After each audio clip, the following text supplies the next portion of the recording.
সমুদ্রপৃষ্ঠ থেকে 2700 ফুট উঁচুতে মেঘের ভেলায় ভেসে বেড়ানো একটি গ্রাম। গ্রামটির নাম পাসিংপাড়া।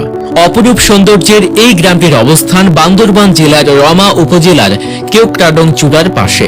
এই গ্রামের সবচেয়ে বড় বৈশিষ্ট্য হচ্ছে এটি বাংলাদেশের সবচেয়ে উঁচু গ্রাম, সেটিও আবার এতটাই উঁচুতে যে মেঘও যেন এই গ্রামের নিচ দিয়ে নদীর মতো বয়ে চলে।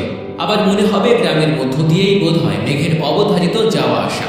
গ্রামটির প্রবেশদ্বার অবশ্য কাঠ, বাঁশ ও বেড়া দিয়ে, তবে প্রবেশের জন্য বানানো আছে একটি ফটক। দুর্গম পাহাড়ি এলাকা পাসিংপাড়ার দৃশ্য খুবই মনোরম। প্রায় সারা বছরই মেঘের ভেতরে থাকে পাসিংপাড়ার অধিবাসীরা। আশেপাশের সবকিছু দেখে মনে হয় যেন এক মেঘের সমুদ্র। এই গ্রামের মানুষগুলো আবার খুবই সহজ সরল ও পরিশ্রমী, যাদের জীবিকা মূলত জুম চাষের উপর নির্ভরশীল। অভিনব নানা কারণে পাসিংপাড়া এখন অন্যতম আলোচিত একটি গ্রাম। কেন এত উঁচুতে এই গ্রামটির অবস্থা, কতটা সুন্দর গ্রামটি, কারা সেখানে বাস করেন, কিভাবে বা হলো পাসিংপাড়ার নামকরণ, গ্রামটির আদ্যপান্ত জানাবো আজকের ভিডিওতে। প্রকৃতির রূপসী কন্যা বাংলাদেশ, কত কি রয়েছে এই দেশে। প্রকৃতির নানা নিদর্শনে চোখ জুড়াতে বাধ্য এই দেশের সবচেয়ে উঁচু গ্রামটিকেও প্রকৃতি যেন ঢেলে সাজিয়েছে। অনেক উঁচুতে হওয়ায় মেঘের নিয়মিত স্পর্শ গ্রামটিকে বানিয়েছে বাকি সব গ্রাম থেকে আলাদা। বাংলাদেশের সবচেয়ে উঁচু এই গ্রামটির নাম পাসিংপাড়া, যা বান্দরবান জেলায় অবস্থিত। রোমা উপজেলায় অবস্থিত কেওক্রাডং পাহাড়ের চূড়া থেকে পশ্চিম দিকে কয়েক ফুট নেমে দক্ষিণ দিকে যে পথ গেছে, সেই আঁকা বাঁকা পাহাড়ি মেঠো পথ ধরে কয়েক মিনিট হেঁটে গেলে চোখে পড়বে এই গ্রাম। দেশের সবচেয়ে উঁচুতে অবস্থিত সাধু পানির হ্রদ বগালেকের পরবর্তী স্থান কেওক্রাডং শীর্ষ।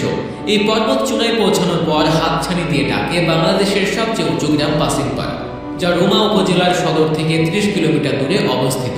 আর গ্রামটির উচ্চতা সমুদ্রপৃষ্ঠ থেকে 2700 ফুট উঁচুতে। বাসিন্দাদের মূল জীবিকা জুম চাষ, কেউ কেউ আবার শিকারের সন্ধানেও বের হন।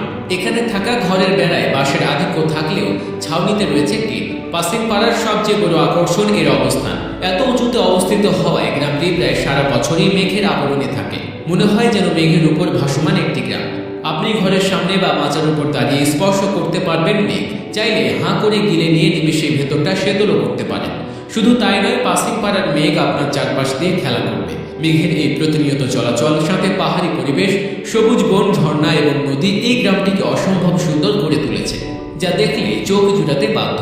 পাসিংপাড়া থেকে বহুদূরে যেসব পাহাড় শ্রেণী দেখা যায়, সেগুলো দেখতে যে কি অপূর্ব লাগে, যারা দেখেনি তারা হয়তো কখনো বুঝতেই পারবে না। তবে ভোগান্তিও আছে এখানে বসবাসকারী পরিবারদের জন্য। বেশি উচ্চতায় বসবাস হওয়ায় স্বাভাবিকভাবে এই পাড়ার মানুষ এত উপরে পানি পায় না। পানির জন্য প্রতিদিন তাদের নামতে হয় অন্তত 2000 ফুট নিচের ঝিরিতে। ভোগান্তিও আছে পর্যটকদের জন্য। পাসিংপাড়ায় যাওয়ার পথ খুবই দুর্গম, পাহাড়ি পথ এবং ঘন জঙ্গল পার হয়ে যেতে হয়, এজন্য যা অনেকেই পারেন না। গ্রামটি সুন্দর, ছিমছাম, গোছানো এবং পরিচ্ছন্ন। এখানে 12 মাসেই মেঘ ঘুরে বেড়ায়।